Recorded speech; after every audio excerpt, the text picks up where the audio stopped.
So much of this work, as Adi mentioned, builds on the work of Dan and what he's done with the Portable Antiquity Scheme, or the PAS database, over the last decade. The PAS is essentially a voluntary way of recording data relating to new finds, mostly made by metal detectorists. And it has taught us many lessons about how to present data and how to make it as open as possible. And it's an evolving resource, just as MicroPasts is. And we'll see some of the data generated by MicroPasts, particularly the Bronze Age index, relates very closely to the kind of data recorded by the PAS, supplementing and enhancing it. So probably some of you are familiar with, this is our sort of opening page for our crowdsourcing part of our website, the platform. The key dimension of this has been the transcription of the Bronze Age index, as Adi mentioned, which I'm going to go into more detail in a few minutes. Crowdsourcing for transcription tasks has been well known and been used widely now by NASA, various other rare documents, such as transcribing Bentham, things like that. The website is designed to offer a number of different applications or apps to give users a choice depending on their interests, and after the initial successes of the platform, we've recently massively increased the variety and type of app available for crowdsourcing. So this paper will focus on our work in connection with the Bronze Age collections at the British Museum. The central crowdsourcing apps, which in a sense kickstarted the project, have been related to the National Bronze Age Index, or shortened BAI. A legendary resource, which Neil says is kind of like the Loch Ness Monster.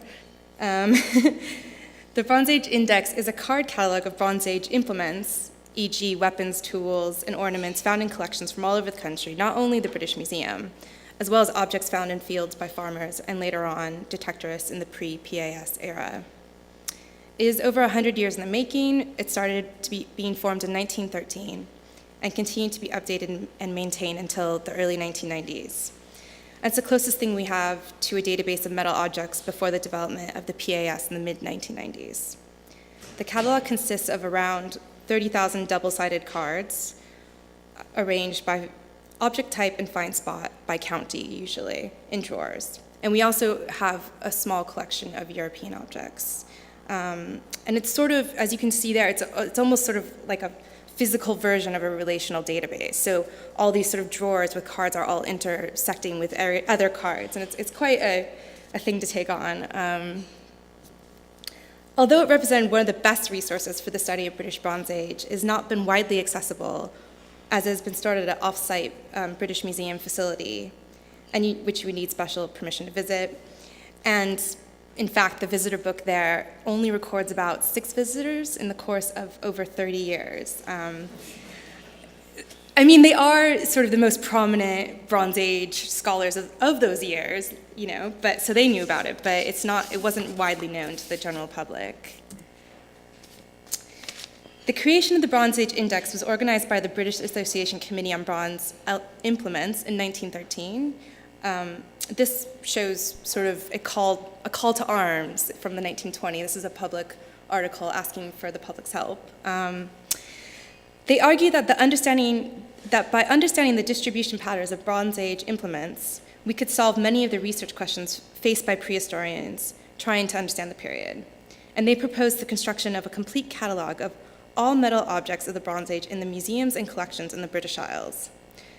The work was coordinated by a secretary of the committee, Harold Peake, and proved to be a collective intermuseum and public effort to be involved writing to museums, collections, and individuals who might hold relevant information. It was partly funded by the British Association, but records also show that generous donors subscribed more than £50 in the year 1919 to 1920, and called for public attention to the valuable work already accomplished and to the need of further help in order to complete it. So, in a sense, the crowdsourcing of the index now by MicroPasts is just the latest stage in a collaboration of professionals and the wider public that stretches back for more than a century. Here's just a slide that shows some of the variety we get in the index of the types of illustrations and the types of different handwriting. So you really see people's hands in the index, and we get a sense of kind of various people involved. And it's gone to the point where we can actually recognize certain scholars who've written some of the cards particularly Christopher Hawkes, who has the very slanty handwriting. The index went through various periods of reorganization and abandonment, but new work to modernize it and restructure it started in 1973 under the stewardship of Stuart Needham, with each index card standardized to contain information relating to the provenance, including a grid reference, circumstances of discovery, present whereabouts, e.g. museum collections, biographical information, and a written description, including measurements. And this shows kind of the types of information they were looking for. On the reverse of each card is a line illustration, usually a measured drawing, usually one-to-one, so we have fold-out cards as well, of the object in question. And we have original drawings as well that were made on tracing paper that are stored separately. In the 1980s, it was recognized by the British Museum that it was an important resource, but the format of the index and its location within the store made it unfriendly to users outside of the museum. And by the 1990s, Needham also recognized that some form of computerization was long favored, but noted that computerization would not serve to make the database any more accessible than the index itself. And to be honest, we're kind of glad they didn't do the computerization because we would have just had to redone it. The technology wouldn't have been accessible at all at that point. Oh, sorry. A little bit more to say. In the intervening years, there's been a number of bids to try to do something with the index, which have failed, essentially. One was to incorporate into the National Monument Record. There was another to set up a collaborative doctoral award at the British Museum, another one to get Oxford University funding. So none of these sort of worked out. So there was a real sort of idea that there was a need to try to do something with this because it was such a resource that was just kind of being left to waste. Ultimately, the task of making the index an open and searchable resource required the development of a participatory internet, of high-speed scanners, and a crowdsourced platform. The index remained at the British Museum's Orsman Road store until it was moved to the main Bloomsbury site for digitizing as part of the MicroPasts project in early 2014. The process of digitizing and transcribing the index via MicroPasts during 2014 and 2015 has opened it to a wider audience, and hopefully the legacy of a digitized and transcribed dataset available online will endure for even longer. Fingers crossed. So I've been involved in the actual digitizing process, and I'm just going to kind of go through some of the steps of how we kind of get the data together and put it up onto the MicroPasts site. So all the cards are scanned on a high-capacity Canon scanner to produce images at 600 dpi, so they're all high resolution. The front and back of each card are merged into a single file using a simple Python script by our team. The images are uploaded onto our Flickr site, which you can see here. As Addie mentioned, also Amazon S3 storage, and also the PAS server farm. So they're sort of backed in triplicate. Individual applications or apps are constructed by the project team members, typically each one representing one of the index many drawers. So for instance, drawer A2 socketed axis. So we kind of keep the organizational structure of the index intact. This helps to make the tasks more manageable and from a public participant's perspective, more interesting and bite-sized, with the ability to see tasks being achieved thanks to their assistance, rather than being faced with a long characterless and seemingly never-ending progress bar. The transcription process is a structured data capture based on the contents of the card, which you can see here. The format we've recently been redeveloping for some of our newer apps with some of the other projects we've been collaborating on. The transcription interface prompts users to fill in fields based on the contents of the cards, and once the app is complete, a script using R is run to consolidate the answers into a single CSV file, which you can download basically at any point from our website. 3 people transcribe each card, and I compare the results for errors and to confirm the final transcription. And as Addie mentioned, we've recently been having additional help from some of our more experienced volunteers or mediators to help with this consolidation. So kind of bringing in some extra collaboration into the whole process. This shows our georeferencing tool. We've uploaded a lot of these into various Google programs, so you can then get the data as well and see some of the information in the card. Obviously, it does need checking because, for instance, this is not from North Carolina, so someone put a point in the wrong place. So you do kind of have to check through and see. But again, that's a reason to do multiple transcriptions, because people usually sort of self-check in a way. The data is always available to the wider public through the project's website, regardless of what stage in the process it is. The scanned cards are on Flickr, and the transcribed data you can essentially download in progress from our website.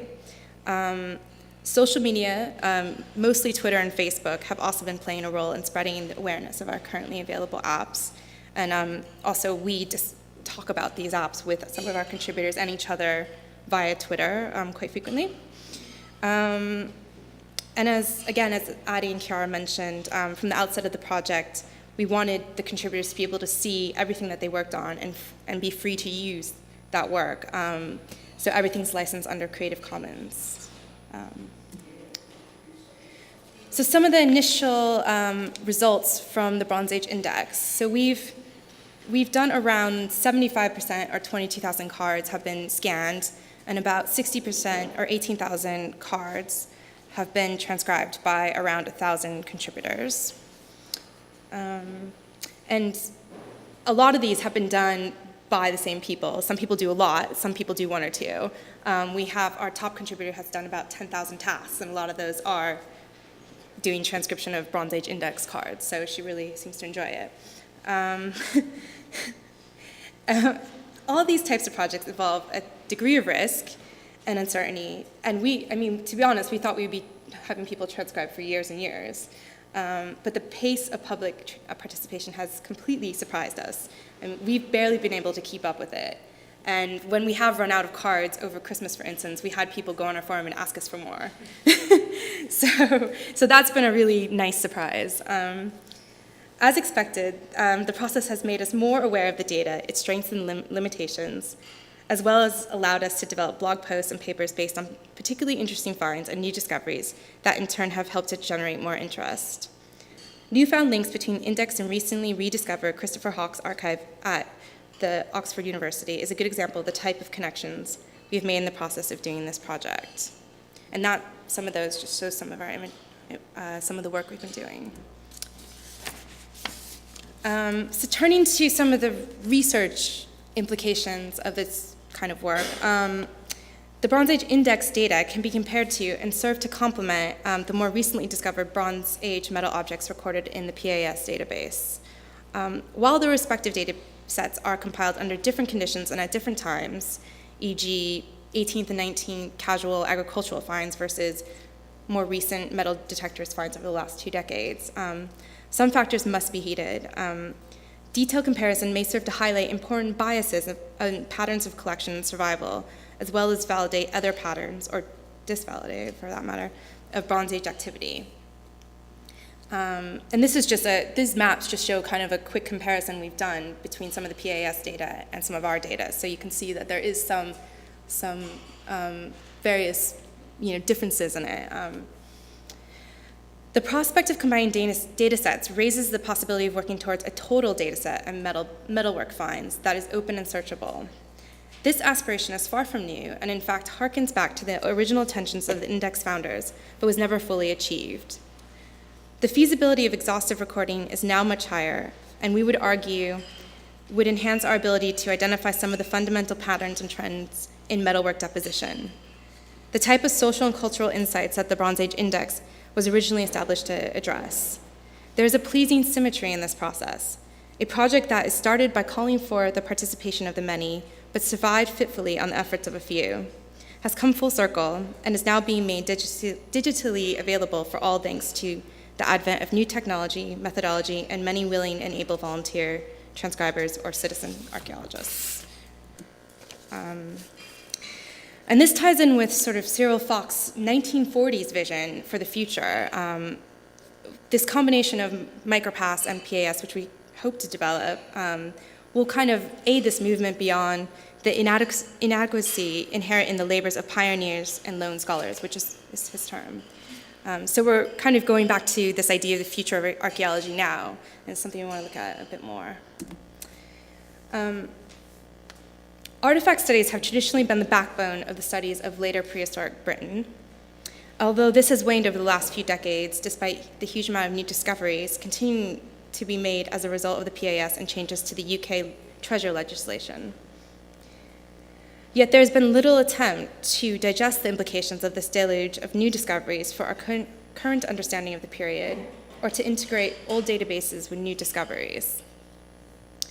The years of relative inactivity in dataset creation for the British Bronze Age artifacts, together with the rapid development of online resources, presents a myriad of opportunities, one which we hope to develop into a future project to address further. And this just shows all sorts of new types of analysis that we can actually start to look at with all this information we have at our fingertips. So it's a bit of a wacky one. So as Addie mentioned, I won't go into the technicalities of it because she's already had, but we've been also making 3D models of British Museum objects, up until recently only Bronze Age objects. From a curatorial perspective, 3D has a lot to offer in terms of metrics and questioning received wisdom about artifact typologies. But to date, there's been no in-depth studies. And again, as Addie mentioned, Rob, who we've been working close with and has been doing a lot of the photography of the 3D photography for us, is looking in his PhD to study uses of this new technology to study development of typologies in a more rigorous and less sort of person interpretation way. So kind of make it more of a modern type of study. And we've also been experimenting with 3D prints. And working with a high-level 3D printing company, Think3D, and they'll be exhibiting during lunch some of the prints that they've made for us, so you can have a look at that. But there's an example up there. On Skeptshab, the website that hosts our 3D models, they now allow those models to be annotated, which has given us a lot of extra sort of room to do curatorial analysis of those objects. So it has considerable potential, this annotation, for how objects can be investigated and explored within existing online collection databases. Instead of online visitors being faced with photographs of museum objects accompanied by separate pages of text, the annotations combine image and description in a more integrated way and are more like an experience of a hands-on tour, transforming untargeted text into a curator's eye view of the object. The annotated models could thus serve to enhance the experience of existing permanent displays by convening both a volume of information, detail, and multiple angles that are not possible within galleries or through the medium of traditional museum labels. The same model could be given multiple tours aimed at different age groups or interest groups. And another thing which I didn't mention, I don't know if Addie, if you mentioned, but we've even discussed the idea of making sort of ghost models of objects. When museum objects are being sent on loan, you could make a white version that either could be used for handling or to put in the case as a sort of proxy. So there's a lot there to kind of work with in the future. So just kind of going through what we're sort of planning as we move forward. Obviously finishing the scanning and transcribing process, as long as people are willing to help us. And hopefully integrating the Bronze Age Index into the PAS database eventually. And trying to make sense of these new and enriched data sets. How can we analyze this? What can we get out of it in combination with the PAS data? And hopefully maybe developing this into a Bronze Age metalwork deposition project. There's a lot of implications here that also we'd like to develop further. Obviously, as I just mentioned, putting 3D models into things like collections online at the British Museum, but also other collections. And also we've started embedding, as Addie mentioned, embedding 3D models into the PAS website. So things that have come in as treasure, we can now, and actually, this is an example, this is a treasure object. So that will be connected to the PAS record. So people can actually learn as a learning tool, something that has just been found, essentially. Hopefully by developing these integrated approaches to later prehistory, we'll kind of look at big and complex data, not just cherry picking sort of the special finds, which has kind of been traditionally what's happened in Bronze Age studies.